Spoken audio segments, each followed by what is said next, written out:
আমরা দুনিয়াতে যত পরিচয় অর্জন করি না কেন, যতক্ষণ পর্যন্ত যেই পরিচয় দ্বারা আমাকে আল্লাহ অস্তিত্ব দিছে, মুসলমানের পরিচয় দ্বারা আল্লাহ আমাদেরকে অস্তিত্ব দিছেন, উম্মতে মুহাম্মদী হিসাবে আমাদের পরিচিতি আল্লাহ দান করছেন। বিদায় যদি মুসলমান হিসাবে, মুসলমানের পরিচয় হিসাবে যদি আমি না গেলাম, তাহলে দুনিয়ায় হয়তো কিছু পাইলে পাইতে পারি, কেননা দুনিয়া বিত্তাকাদ্দুর, কপালে যা লেখা আছে ওটা মিলবেই। ইংল্যান্ড লেখা থাকলো ইংল্যান্ড মিলবে, আমেরিকা লেখা থাকলো আমেরিকা মিলবে, ইউরোপ লেখা থাকলো ইউরোপ মিলবে, দুনিয়া যা লেখা আছে কপালে তা মিলবে। কিন্তু আখেরাত বিলকুল শূন্য হবে, কেননা আখেরাত বিত্তাজাফুর, চেষ্টার উপরে নির্ভর। যদি না হইতো তো আল্লাহ বলতেন না আল্লাযীনা জাহাদু ফীনা লানাহদিয়ান্নাহুম সুবুলানা। আখেরাত পরিপূর্ণ চেষ্টার উপরে নির্ভর। বিদায় আবারও বলতেছি, মুসলমানের পরিচয় দিয়ে আল্লাহ অস্তিত্ব দিছেন, উম্মতে মুহাম্মদী বানায়া আমাদের বিকাশ ঘটাইছেন। এই জন্যই কবরের প্রথম প্রশ্ন এটাই জিজ্ঞাসা করা হবে, মা কুনতা তাকুলু ফি হাযার রাজুলি মুহাম্মাদিন। যেই নামে তোমার বিকাশ ঘটাইছি, ওনার আদর্শে তুমি কতটুকু আদর্শবান ছিলা। আবারও বলতেছি, দুনিয়া কপালে যা লেখা আছে তা মিলবে, কিন্তু আখেরাত পরিপূর্ণ প্রত্যেক ব্যক্তির প্রচেষ্টার উপরে নির্ভর করে। যে যতটুকু চেষ্টা করবে অতটুকু মিলবে। যুবক যদি যৌবনে চেষ্টা করে তো ওইখানে পৌঁছতে পারে যেখানে কারো পৌঁছার কোনো ক্ষমতা নাই। একটা হাদিস দেখাই, ওইখানে যুবক পৌঁছতে পারে যে মানুষ যুবককে নিয়ে গৌরব আর কতক্ষণ করে। মানুষকে নিয়ে গৌরব করে অতক্ষণ সে বেঁচে থাকে, যতক্ষণ মৃত্যু গৌরব শেষ। কিন্তু আল্লাহ চিরদিন গৌরব করবে। ইউবাহিল মালাইকা বিশ-শাবিস সালেহ, নেক যুবককে নিয়ে আল্লাহ ফেরেশতাদের উপরে গৌরব করেন। ঠিক এরকম প্রত্যেক ব্যক্তি যে চেষ্টা করবে, আল্লাহ কারো চেষ্টা বিফলে দিবেন না, এটাই সত্য। এই জন্য আসেন, মুসলমানের ঘরে অস্তিত্ব, উম্মতে মুহাম্মদী হিসাবে আমাদের বিকাশ, দুটা বড় বড় মর্যাদা আমাদের। 60-70 বৎসরের দিকে তাকায় যদি হারায় ফেললাম, তাহলে চিরদিন পস্তাইতে হবে, কিন্তু ওই দিন পস্তানো আর কোনো কাজে দিবে না। আজকে তো মাসির মাথার সমান পানি চোখের কোনায় উদিত করতে পারলে, উদিত করতে দেরি, পুরাটা দেহ জাহান্নামের উপরে হারাম হতে দেরি হয় না। কিন্তু ওই দিন সমুদ্র প্রবাহিত করলে কোনো কাজ হবে না।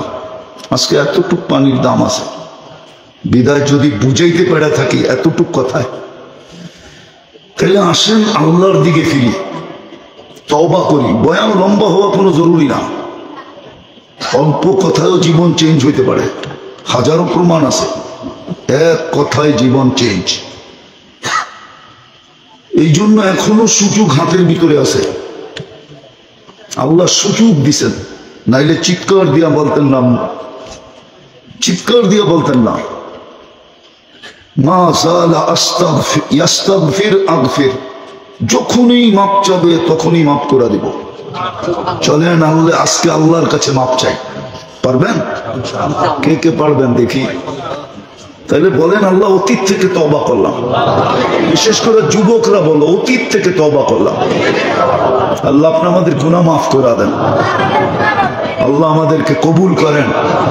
দ্বিতীয়, আজকের থেকে প্রত্যেক যুবকের পায়ে হাত দিয়ে বলি, সারাদিন যা করো কোনো আপত্তি নেই, কিন্তু ঘুমানোর সময় আল্লাহর কাছে মাপ চায় ঘুমাও।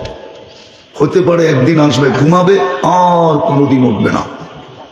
প্রতিদিনের ঘুমের আগে এটা ভাবো যে হতে পারে কাল সকালে আর আমি উঠবো না। বিদায় বুদ্ধিমানের পরিচয় অগ্রিম মাপ চায় নেওয়া, আগাম জামিন নেওয়া, আগাম মাপ চায় নেওয়া। আবার যদি সকালে উঠতে পারলাম তাহলে আবার আল্লাহর কাছে মাপ চাই যে হতে পারে আজকে সূর্যটা আমি ডুবতে আর দেখবো না। আছে হাজারো কাহিনী এই শহরে আছে। সকালে অফিসের উদ্দেশ্যে বাহির হয়েছে, দুপুরবেলা লাশ হয়ে ফিরে আসছে। নিজের মোটর সাইকেলে নিজে বাহির হয়েছে, নিজের হাতে অ্যাক্সিডেন্ট হয়ে নিজে জান দিছে। এরকম অনেক কাহিনী এই শহরে আছে। বিদায় সকালে মাপ চাই, পারবো? দ্বিতীয় আরেকটা জিনিস, আজকের থেকে কোরআনটাকে ডেলি একবার একটা চুমা দিই। তফসির শুনে কিচ্ছু হবে না, জানি না এটা কততম। এরকম বাংলাদেশের তফসির কমিটি আছে, 100 বছর হয়ে গেছে, কিন্তু জীবন চেঞ্জ হবে না। চেঞ্জ হবে যদি মহব্বতের সাথে ডেলি একবার কোরআনটাকে এই দুইটা ঠোঁচে টাচ করতে পারি। টাচ করলাম আর রেখা দিলাম।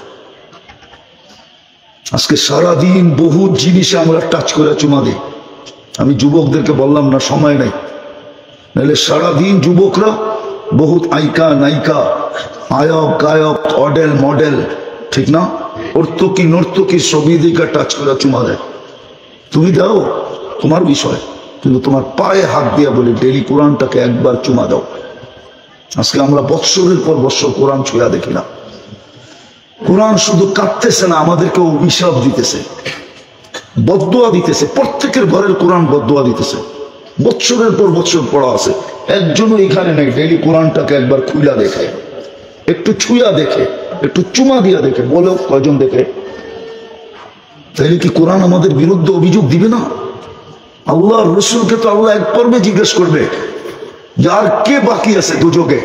বলবে আল্লাহ কেউ বাকি নেই আমার উম্মতের ভিতরে, ইল্লা হাবাসাহুমুল কোরআন। বুখারীর রিওয়ায়াত, কোরআন যাদের বিরুদ্ধে চলে গেছে ওরা শুধু বাকি আছে, ওইখানে আমার সুপারিশ কাজ করতেছে না, আমি ওদেরকে বাহির করতে পারতেছি না। কোরআন মধ্যখানে এসে দাঁড়ায় যেতেছে যে না, এদেরকে বাহির হতে দিব না। বৎসরের পর বৎসর গেছে, এরা শুধু খোলে নাই তো খোলে নাই, একটা চুমা দিয়া পর্যন্ত দেখে নাই।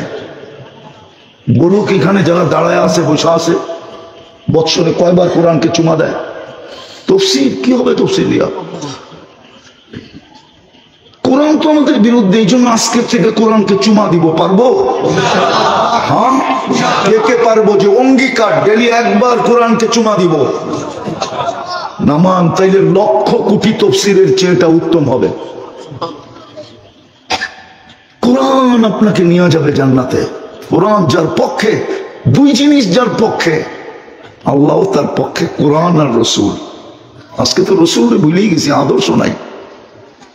আবার কখনো আসলে যদি সিলেটে আসা হয় আর রিজিক থাকে আর এইখানে প্রোগ্রাম থাকে, তাহলে শোনা বলে আজকে এই পর্যন্তই শেষ। তৃতীয়, আজকের থেকে মসজিদ ভরা দিব।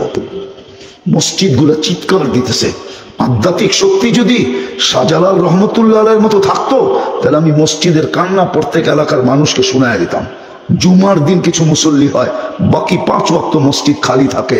আল্লাহ নিজের ঘর আমাদেরকে গিফট দিলেন, নামায়া দিলেন, আমাদের হাতে উঠায়া দিলেন, আমাদের মাঝে বসায়া দিলেন, আর মসজিদ খালি। মসজিদ চিৎকার দেয় আল্লাহ মুসল্লি নাই, জমিন চিৎকার দেয় আল্লাহ নামাজি নাই। আপনি ভাবছেন ইউরো দিয়ে সুখে থাকবেন? আপনি ভাবছেন পাউন্ড দিয়ে সুখে থাকবেন? নিয়ে আসেন কোন পাউন্ডটা বলবে এখানে কোরআনে হাত রাখা যে আমি সুখী আছি। না ইংল্যান্ডে বসে বলতে পারবে, না সিলেটে বসে বলতে পারবে। ও হ্যাপি না কেন? হ্যাপি হবে তো হবে কি করে? মসজিদ খালি, ও হবে হ্যাপি। মসজিদ দিবে চিৎকার, কোরআন করবে বদদুয়া, আর ও ভাবছে ইউরো দিয়া, পাউন্ড দিয়া, ডলার দিয়া, আমরা ভাবছি টাকা দিয়া হ্যাপি হয়ে যাব। তাইলে হাজার হাজার কোটি টাকা যারা মাইরা গেছে ওরাই হ্যাপি হইতো, একটাও হ্যাপি না। টাকা মানুষকে হ্যাপি বানায় না, সম্পত্তি মানুষকে হ্যাপি বানায় না। হ্যাপি তো বানায় উনি যিনি মানুষ বানাইছেন। কে বানাইছে? মানুষ। আল্লাহ মানুষকে সুখী বানায়। আছে এই শহরে বহুত লোক রাস্তায় শুইতে দেরি, ওর ঘুম আসতে দেরি করে না, অথচ সারা রাত্র সামনে দিয়ে ট্রাক যায় আর আসে, গাড়ি যায় আর আসে, ওর ঘুমে কিঞ্চিত ব্যাঘাত হয় না। আর আরেকজন যায় দেখেন অট্টালিকাতে ট্যাবলেট খায়ও ঘুম আসে না। ও বারিন্দায় পায়চারি করে, ঘরের ভিতরে সিগারেট খাইতে পারে না, আর তাকায় তাকায় দেখে ওর গেটের দারোয়ান ঘুমাইতেছে মশার কামড় খায়া। সকালে জিজ্ঞাসা করে তুই সারা রাত্র ঘুমাইনি? তো আপনি কোত্থেকে দেখলেন? তো আমার ঘুম আসতে ছিল না রে, বারিন্দায় সিগারেট খাইতেছিলাম আর দেখতেছিলাম তুই বৈশা বৈশা ঘুমাস। তো আল্লাহ শুকরিয়া আদায় করে আর বলে ঘুমাইলামও, মাসের শেষে বেতনও পাবো। স্যার সারা রাত্র আমাকে পাহারা দিছে, উইদাউট পে, কেউ স্যারকে বেতন দিবে না। মসজিদ বলবেন পাক্কা? আল্লাহ আমাদেরকে আমল করার তৌফিক দান করেন। ওমা আলাইনা ইল্লাল বালাগ। আমরা প্রতি বছর আপনাকে চাই। اللهم لك الحمد كما ينبغي لجلال وجهك وعظيم سلطانك। আল্লাহ বলার পর্ব ছিল শেষ, শোনার পর্ব ছিল শেষ, ভিক্ষার পর্ব চলতেছে। বেশি কিছু চাই না মালিক, এতটুকু চাই আজকে আয়োজনটাকে কবুল করেন। আল্লাহ দুর্ভাগ্যবশত সময় দিতে পারলাম না, আপনি আমাকে মাফ করে দেন। আল্লাহ যে কমি হলো আল্লাহ একটা কুদরত দ্বারা এদের মাঝে পুরা করে দেন। আল্লাহ এই আয়োজনের কারণে মুর্দে গানদেরকে মাফ করে দেন, যার যে পেরেশানি আছে দূর করে দেন, অসুস্থ আছে শেফায়ে কামেলা আজেলা দায়েমা মুসলামের নসিব করেন। আল্লাহ বিশেষ করে যুবকদেরকে আপনি কবুল করেন। আল্লাহ এটা আমার বিশ্বাস, যুবক রাস্তায় নামতে দেরি, আমরা নতুন স্বাধীনতা পাইতে দেরি করি নাই, তদ্রুপ আমার যুবক দিনদার হইতে দেরি, আমার জাতি দিনদার হইতে দেরি হবে না। আল্লাহ এদেরকে আপনি দিনদার বানায়া দেন। ওয়া সাল্লাল্লাহু তাআলা আলা খায়রি খালকি মুহাম্মাদি ওয়া আলিহি ওয়া সাহবিহি আজমাইন।